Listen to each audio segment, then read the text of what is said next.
there is still a need for leadership to provide a vision, a direction, and a guidance on what is it that we're trying to achieve and what is there at the end of the journey.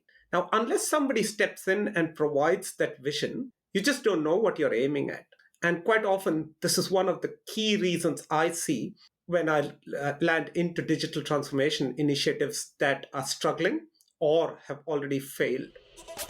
This is the ERP Organizational Change Journal podcast, brought to you by Nestell & Associates, a Newport Beach, California-based ERP organizational change management firm serving the private equity industry. The ERP OCJ seeks to share expertise, insight, experience, and research, and to create effective conversation to help guide ERP organizational change to real, measurable, and verified success. And now, here's your co-host Jonathan Donald, founder of the change management firm Invert Ventures, and your ERP expert and host, the founder of Nestell & Associates, Dr. Jack Nestell. On today's episode, we will discuss effective projects with Mr. Ganapathy Iyer. Mr. Iyer is an author, speaker, and project facilitator. He's spent years across many countries helping organizations structure, deliver, and sometimes recover technology-enabled transformation projects. Mr. Iyer is focused on education and teaching organizations how to be able to create and sustain vibrant, motivating, and safe project teams that have great fun working together and deliver some amazing outcomes. Ganapathy is also the author of Reboot, How to Put Joy Back into Troubled Technology Projects. He's a certified PMP project management professional and a certified Scrum Master. Jack, I'm really excited to have Ganapathy on the show. Here's another case of our podcast connecting professionals in this space, not just across land masses, but oceans too. Absolutely. I think our listeners are in for a delightful conversation here. I'm really looking forward to this. As you'd mentioned, Jonathan, Ganapathy loves to share. He has a passion for digital transformation project management. Really looking forward to his insight. So today, Ganapathy will share with us the definition of successful digital transformation projects, why digital transformation projects fail, how to manage project burnout, effective decision-making, project sponsorship, data migration management, and making proper decisions effectively. And obviously, all of those are pretty important parts to success. So let's get started. So Jonathan, as you'd mentioned, joining us from Auckland, New Zealand, Ganapathy, welcome to the show. Thank you, Jonathan, and thank you, Jack. Kia ora from Auckland, New Zealand, or as we call it, Aotearoa out here. First of all, thank you so much for the opportunity. I really appreciate being able to talk to people on the other side of the world. And I'm sure this wouldn't have been possible without technology and all the social media that we've got out here in the world. How privileged are we to have them? Yeah, and we are privileged as well to have you today, Ganapathy. That's for sure. So thank you again. And thank you for spending your time with us. I know the time difference can be really challenging. And so as we're getting started here, Ganapathy, I always like to ask our listener, or for our listener's sake and for my own, give us an introduction to you. What's behind the bio? What do you think our listeners would really love to know about you in a personal context? So I'm a project advisor. That's what I am at the core of what I do. I love helping leaders and teams create vibrant and thriving teams that can deliver complex technology-enabled transformations. I'm an electrical engineer by qualification. I don't do much of electrical engineering except changing bulbs. So, and my mom still believes that an electrical engineer should be able to change bulbs, and that's what her definition is. So that's what I do. I help organizations conceptualize, structure, deliver, and transition technology-enabled transformations, especially business application projects, because these can be extremely complex, long-winded, and significantly shifting the way organizations and their people work. So my job is to help make it as simpler, as effective, and as joyous as possible for organizations to go through the journey. I worked with KPMG for a number of years across countries, helping organizations through their ERP, CRM, and master data management implementations across a number of sectors, including telecommunications, agrochemicals, manufacturing, media, retail, so on and so forth. Since 2013, I'm based out of New Zealand. And after a stint of freelance project management, last year, I started my own practice focusing on educating and helping clients go through these kind of projects without the pain that we've come to associate it with. So that's about me. Fantastic. So, Ganapathy, we're here today because of your expertise in digital transformation. And so I think to set the tone here, specifically, how would you define a successful digital transformation project? It's an interesting question.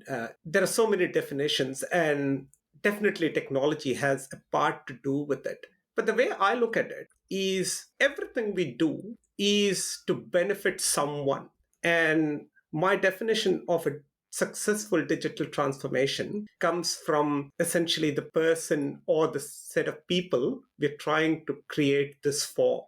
And a digital transformation for me is how do you use technology and the tools available to you to, one, enhance the connection, and second, by virtue of that, enhance the experience that you want to give to your customer. Now, this could be an end user or an end customer, or it could be your internal customer. The moment you start treating this as a customer relationship and about enhancing the experience that you want your customer to get, I think the power in the digital transformation becomes far more effective than trying to treat it as an initiative where you're implementing few technologies and hoping things will be better.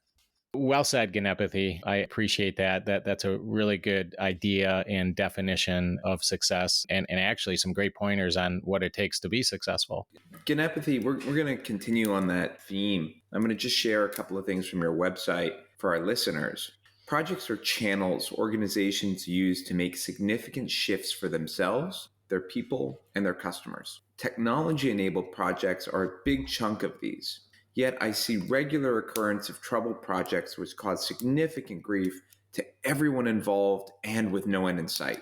And of course, it costs a lot of time and a lot of money. End quote. Ganapathy, I really love this insight that you're showing. And transformations, whether they're digital transformations, ERP or others, there's a well-documented high percentage of failure in a lot of these projects. So when you're looking at this from your perspective, what are the main influences that cause these projects to fail? And is it because leaders and those leaders are doing something or not doing something? This is a question that I'm sure every organization and the leadership within the organization face when embarking on these sort of initiatives. Now, for me, I look at it like an air crash. Now, if you look at an air crash, it is never because of one single reason. It's always a series of events that happen over a period of time that cascade to create a situation that is catastrophic. For me, failed digital transformation initiatives are like an air crash from which you haven't recovered. There are a number of things, and there are a few that I'd like to dwell upon here and reflect really. The first one is people who care. It's about the leadership. And much as there is a talk about self-organizing teams and people driving the agenda, there is still a need for leadership to provide a vision, a direction, and a guidance on what is it that we're trying to achieve and what is there at the end of the journey. Now, unless somebody steps in and provides that vision, you just don't know what you're aiming at. And quite often, this is one of the key reasons I see when I land into digital transformation initiatives that are struggling or have already failed. And for me, that starts with very good sponsorship. Somebody who has to be invested in the outcomes of the transformation, and somebody who can then take that vision and get other people to buy in, make sure there are enough people and capacity within those people to support these initiatives. The second one I see is having clear end in sight. Now, I hear a lot of talk around saying, digital transformation is an ongoing journey, and sure it is. But look at this pandemic, right? All of us want to know a date when we would be set free. And sure, that date might move, that date might have its challenges, but nobody wants to keep toiling without an end in sight. It's almost like you're sailing in the big ocean without knowing when the next port or the next piece of land is going to come your way. Not many people can stay motivated with that kind of an outlook. These are the two main drivers that I see, the leadership and the vision. A third one, which I look at, is really a journey that's visible. If you are traveling from Auckland to the US, sure, you don't need to know every single street that you're going to pass. But at some point, you need to know what are the waypoints that you will pass. Because people are reinforced by milestones that they achieve. Every time I can see that I've moved closer to what my destination is, it's easier for people to stay motivated. And it's easier for people to exert themselves in a manner that is effective. Without a clear end and steps in between, people lose momentum. And with digital transformation initiatives, the moment you lose momentum, the moment you lose energy, you are running uphill against a steep hill from which recovery becomes extremely difficult. Ganapathy, that was well said. And, and I like what you said, that it's really often failure is really around a series of events that cause that failure, right? There may be some influences that are more significant than others. I mean, surely. But often there's a lot of influences that, if mismanaged, lead to failure. And what I heard you say, really, you'd mentioned many things. And I think that lack of these influences have a significant impact on failure. And so, for example, just to reiterate for our listeners, I heard you say people who care, vision, sponsorship, stakeholder investment, leadership, buy-in, clear objectives, clear results, clear scope, internal organizational motivation, clear visibility or progress, reinforcement, and momentum. And those are often influences that perhaps aren't given enough attention. But I agree. It's those combination of things often are certainly contribute to failure because they have a significant impact. Yes, they do. And one more thing, which, especially on digital transformation initiatives, is worth noting. The people who are involved in driving this from within organizations do not do this for a living. Sure, consulting organizations and implementation partners do this for a living. But if you look at a CFO or a middle management person who's leading teams and, let's say, delivering sales and services to customers, it's very unlikely they go through a digital transformation initiative daily in their lives. For them, this is an event which is typically a one-time event. So without taking care of all of these aspects, including the engagement, giving them a clear objective and the journey and how progress and outcomes look like, it's very difficult for them to visualize. They know what their existing problems are, they just don't know what good looks like.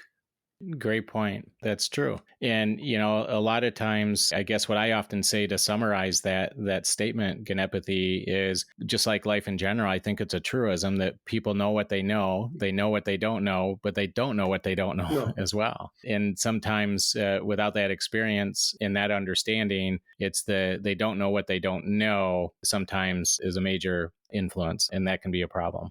So, Ganapathy, you share on your website that, and I'm going to share a quote with our listeners, and I'm not going to paraphrase because I want to make sure the idea is clear to our listeners, but you share, quote, projects are intended to spur growth for all of their constituents, be it individuals, teams, or organizations. Technology projects form a sizable portion of organizational project portfolios. Yet, when they get into trouble, they can cause severe pain, some of the extent of threatening existence of organizations themselves. Reboot provides a practical, robust, and guided framework to help you recover a troubled technology project. And for our listeners, Reboot is the name of Ganapathy's book. So, Ganapathy, what inspired your book, Reboot? Seems like a long time ago that I started writing this book. What inspired me was essentially the elephant in the room. An elephant which people can see growing, but yet they don't fully grasp the impact of it till it's too late. And the key reason I wrote this book is the people who are involved with a troubled initiative are under extreme stress. Now, sure, I compare failing projects to air crashes, and I understand it might not be as catastrophic as losing lives, but the impact on people, especially their confidence, their mental health, their ability to live life, can be significant while dealing with these kind of projects. And more so if you're in a government kind of setup. Even in corporate organizations, there's extreme pressure because end of the day, all these projects are intended to either drive profitability, drive revenue, or make your operations more efficient in a manner that enhances end value for your stakeholders. In government, this becomes even more difficult because there's also the added scrutiny because you are using public taxpayers' money to fund some of these projects. And my intention here, through all the experiences that I had, was to actually provide a simplified guide to help people understand what's going on in a troubled project. How do they diagnose and get hold of the exact reasons why things aren't going the way they were planned, and then recover them? Now, I understand there are a lot of books that talk about it, and there are a lot of surveys and research that talks about what can be done. But I found a lot of them to be fairly generic and full of jargon. And my attempt was, can I produce something that would be simple enough for people to understand, especially people who do not do this for a living? And if this could help them recover some of their projects and get their peace of mind back, I think that was the intention that inspired me to write this book. Ganapathy, I get a real sense in your answer that it's more than just the technology and the project, that there's a deep care in you for them as people and the human side of what these transformations really take. And I just want to honor you for pointing that out, because I think the human side of the digital transformation is often the piece that falls the first. Yeah. It's amazing, isn't it? Uh, Mhm.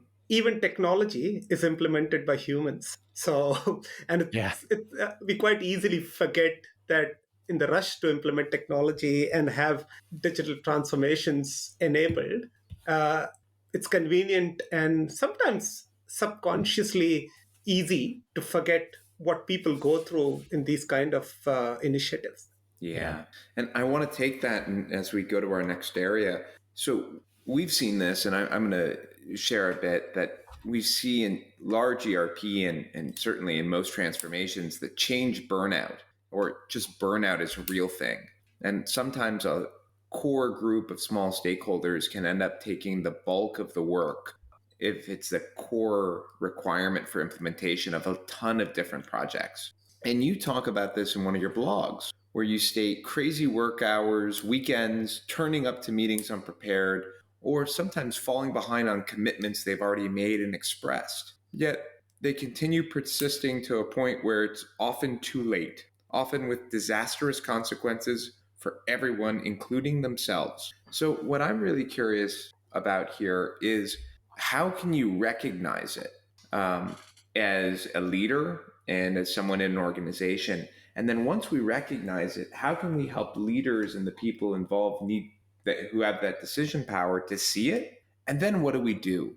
Yeah, you're right, Jonathan. This is an extremely common scenario in a lot of organizations across the world. And I'll probably start with, what could you do to prevent this in the first place before we come to what could you do with these people who are really at risk with this kind of a situation. The first thing that I often see a lot of organizations doing is, in the rush to deliver things on time, on budget, and to the required level of quality, people take on far too much than what they realistically can. And I haven't seen too many organizations prioritize what projects they start effectively, asking a question whether we have enough capacity within our organization to support these projects. Now, what happens is, with almost every digital transformation initiative, it's but natural that you will have a whole lot of external organizations helping you out. And that's perfectly valid. You need these specialized skills and experience to help you navigate your journey towards a digitally enabled enterprise. What people do not look at is, do they have the people within the organization to support this? And we briefly touched upon the leadership and the sponsorship earlier in this episode. But the next step is the people who actually contribute to designing what the future looks like.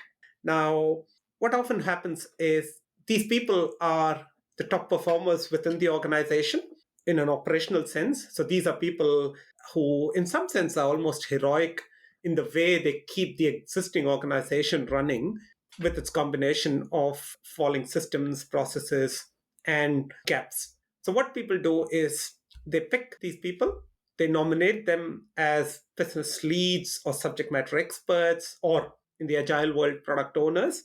And it's almost like somebody's dressed you up to look something different. And while these people are great at what they don't necessarily are equipped with everything that's needed to design a future that they do not know how it looks like. And what happens is these people end up stretching themselves to such an extent that they become the bottleneck. It becomes so bad that you have all these vendor organizations following up on them to make decisions, and they do not have enough support within the organization. This spiral continues to an extent where it just becomes impossible for them to deal with it. I have seen so many people being burnt out or completely lose their confidence by virtue of this cycle, which they just don't know they're being sucked into. So, that for me is something that people can actually prevent if they're a bit more conscious on what projects they kick off and whether they have capacity to deal with. So, that's one aspect of preventing it. Now, let's say you've gone into this and at some point you realize that there are people within your organization who are being burnt out. There are a few things that I, based on experience, try with these people. The first one is conversations. Now, I see an urge to go and apply some sophisticated methods and roadmaps and those kind of things. But for me, it starts with conversations. Pick up the phone, have a one-on-one with this person, appreciate and acknowledge the effort they're putting in and the difference they're making for the organization through their contributions, and then listen, understand where they need support. Quite often these people do know what's bothering them. They're just not able to articulate or come out and express it openly. Giving them that space and creating that environment where they can come out and talk about it, I think makes a far bigger difference than people imagine it could. The second one is breaks. Now, it's very easy to spot these people being continuously busy, back to back meetings, working weekends. You can see them firing emails through the weekend. You can see them responding to emails after hours. I think as a leader, if you can sit down with these people and encourage them to actively take breaks, it's quite important. Now, this also has relevance to how digital transformation projects turn out in the end. Because end of the day, there's no set right or wrong out here. It's your judgment on what's appropriate and relevant for your organization and your customers. Now, to arrive at those kind of outcomes, you need thinking time. And if you're going to be completely busy in meetings and responding to emails and reviewing documents all the time, where's thinking? You just don't have time for any of that. So, encouraging them to take the break and then come back and attack things is really helpful. The third one is support. Now, this is something I see so often that I no longer find it funny. Every time you express to a leadership team saying, hey, this person needs support, the common retort I get is, but there isn't anyone in the organization who understands more than what this person does. Or it's going to take far too much time to train somebody else. We might as well get this done with this person. And my response is, sure, it will take more time to train somebody, but if you don't start, you're not going to get anywhere. So why not start? Why don't you, allocate somebody from the team and just let them shadow it? Even simple things like organizing meetings or taking notes. By doing this, somebody can actually build up support for this person. And without building out support, there's no way you're going to help them. Sure, you can talk to them and say, we care for you. But beyond that, unless you have some meaningful actions, it's not going to help them. There are two others I also talk about. One is coaching. And often these people have been told to just get on and do the work. They know no better because they don't have the time to think. By offering someone who could work with them, help them ask the right questions. And that's what a good coach does. A good coach helps you ask the right and relevant questions that will then help you solve whatever problems you're facing. I have never seen organizations actively invest in coaching initiative for these kind of people. And come to think of it, if these are the people who are designing the future of what your organization would look like and the way it would deliver goods and services to customers, you really need these people at their peak. And by just chucking them into the deep, you're not making things better for anyone. And finally, I think, if not anything, offer them support in prioritizing what they should be focusing on. When somebody is drowning in the detail, they just can't see the difference between what's important and what's not. If you can help them prioritize it and take away a few things and either put them on hold for some time or ask someone else to help with it, that's going to make a big difference by itself. So there are a number of other techniques and methods to do it. But at the heart of it is to initiate a conversation, listen, and then provide the support. I want to highlight for all our listeners, I think you just gave from my perspective, a condensed masterclass. And I wouldn't call that project management. I would call that process leadership. And the idea of using conversations, breaks, offering them to support in whatever way, coaching, recognizing who they are as people, and prioritization of what they're doing can really help organizations move past this, as you said, the rush to deliver on time and budget that people naturally take on, and all the consultants and the external help to really look at in their organization and in themselves, what capacity, time, and effort do they have to do this work, and is it enough? And I really loved how you included both perspectives there, so thank you. Yeah, I agree, Jonathan. That was well said. We got a master class in about 5-6 minutes. Really, really good insight. And I think, Ganapathy, your answer clearly comes from experience and a place of great reflection. So that's really great. That was insightful. Ganapathy, you state on one of your blogs that, quote, making decisions is great, making it easier to implement is better, end quote. Can you elaborate for our listeners, and can you share any experience or insight in regards to practical tips in which to accomplish that? Sure. The genesis for that blog was essentially, I hear a lot of noise and chatter about the slow speed of decision making in organizations. While that's still true, I believe there's something more than that. All of us make New Year resolutions, and yet it's proven that beyond the first 3 weeks in January, very few resolutions actually stick. Now, there's a key reason why that happens. It's because we make it far too difficult for ourselves to follow through on the decisions.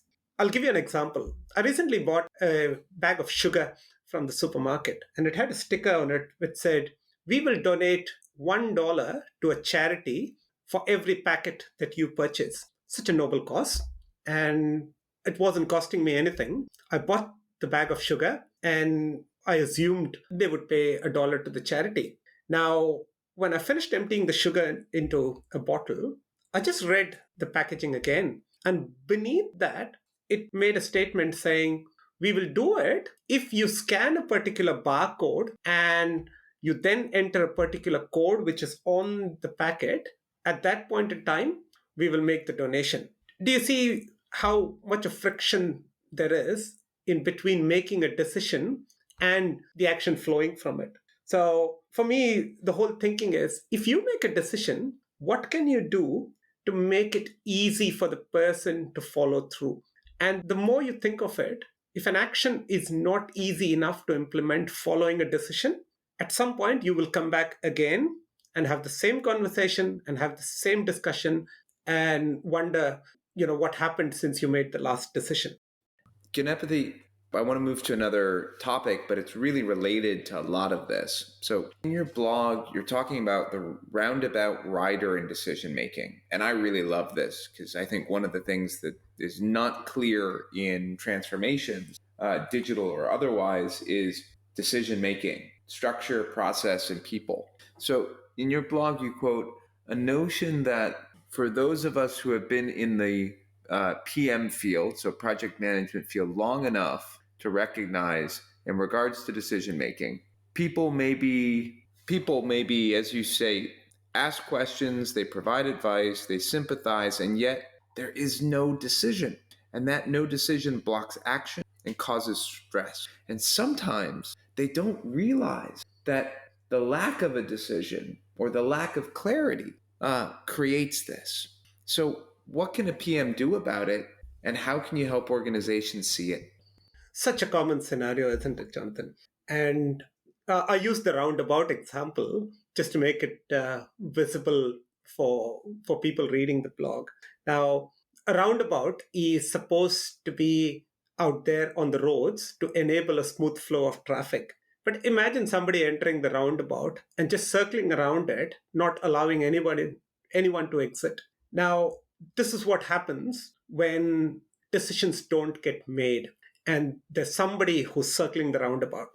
Now, the first thing from a project management perspective that helps is to actually make sure who is the decision maker. For me, it starts with who is the decision maker. If you're not clear on who's the decision maker, you're just going to be singing a Bollywood pop song to somebody who loves jazz. And you think they're dancing to your music, but you just don't have any sort of connect. So making sure, and it can't get simpler than that. It's simply asking the question, who is the decision maker? And if you can't find one, then spend time finding one. The first thing, once you've done with the decision maker, the second thing is to make sure that your ask is clear. Quite so often, especially with options analysis and a number of other decision making points, people get a lot of content, people get a lot of stuff. What they don't get is what is the ask or what is the decision that you're asking them to make. They also do not get what is the impact of making a decision and what is the impact of not making a decision. The third thing is by when do you need the decision and what will happen if you do not get the decision by that particular time. This is what I call the illusion of communication. I think it was George Bernard Shaw who said the illusion of communication is really the fact that assuming it's done or something to that nature. The third one is if you still find somebody circling the roundabout and not doing the things that they need to do, then as a project manager, it's up to you to call it out and tell them that they are doing this, because you do yourself no favors by not telling people when they're not doing the right thing. As a project manager, it's your responsibility. It's almost your obligation to tell people when things like this are not happening. Because by not telling them, you're not creating the awareness, you're not surfacing problems and letting time get away, which eventually will blow up. So for me, these three things: one, confirming who's the decision maker; second, making sure your ask is very clear; and the third is telling people if they're not making decisions in a straightforward manner is the best way to get rid of this behavior. So, Ganapathy, I'm going to ask you the same question that Jonathan and I believe over almost 50 or so episodes now, we've asked every guest since our very first episode. And so we're going to ask that to you as well. So as a fellow practitioner in ERP organizational change, and from someone who has seen great success and with obviously great insight and experience, I'm going to ask you this question. So, we do benefit from learning from our colleagues and our friends and the practitioners as well as the researchers. How would you summarize your work, your experience, your insight? If you distill that down into a paragraph or two, what would you say to ERP organizational change practitioners in a way that you feel best describes your advice? Sure. I'd like to borrow a few sayings or reflections from the book Finite and Infinite Games by James Cass. And as he points out, there are two games that we all play, or there are at least two games that we all play. There's a finite game, which you play with the objective of winning. And for this game, there are rules, there are disciplines that you follow. And the end result is whatever comes out at the end of the game. Now, digital transformation, initiatives, projects are, for me, some sort of finite game that we're all playing. There are clear rules, there's a clear definition of what success looks like, and there are disciplines that each one of us within the team follow. However, for me, the gist of this conversation is on the infinite game. The infinite game is not played with the objective of winning. It's played with the objective of keeping the game going. And for me, the key thing that people take out of projects over and above the satisfaction and the fulfillment that they feel by achieving project objectives is the relationships that they create. I've had so many people who have become lifelong friends from the projects that we've worked together. For me, if I were to summarize this conversation, I would say, sure, focus on the finite games, win it, be disciplined, but in the urge to do so, do not forget the infinite game that you're playing, which is about people, connection, and relationships. Ganapathy from Auckland, New Zealand. Thank you so much. We appreciate your time. Really insightful conversation. I really do appreciate your work and your reflection. And for our listeners, please be sure to check out GanapathyIyer.com. And we will include the link in Ganapathy's website in our show notes as well. Ganapathy, can you share with our listeners the best way to get in touch with you if they have any questions or need any assistance? Sure. My website has my email ID, which is gi@ganapathyiyer.com. The email would suffice. It reaches me directly. You will get a response as soon as you reach me. Fantastic. Well, great. Ganapathy, thank you again. Be well, and we'll talk soon.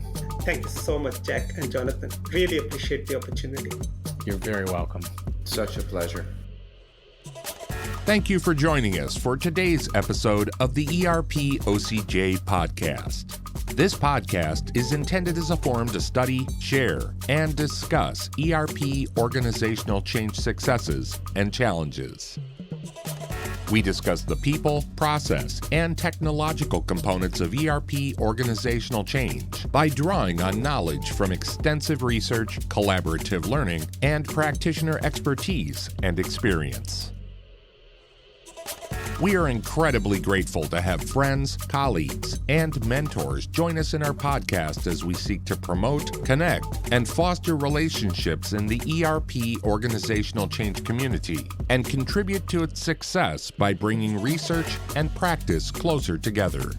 We want to make sure this is the most useful and insightful ERP podcast you listen to, and we'd love your help in doing so by leaving us feedback and a review. A great place to do so is at Apple Podcasts. Just click on the Listen in Apple Podcasts link, then click Ratings and Reviews, and let us know your thoughts. You can get more info about the show, including show notes and episode highlights for this and all of our episodes, by visiting NestellAssociates.com and clicking the podcast option. Please join us again next week as we discuss the latest ERP organizational change research, practice, and stories. And don't forget to follow us on social media, #TheERPOCJ. Thanks again for listening. Have a fantastic week.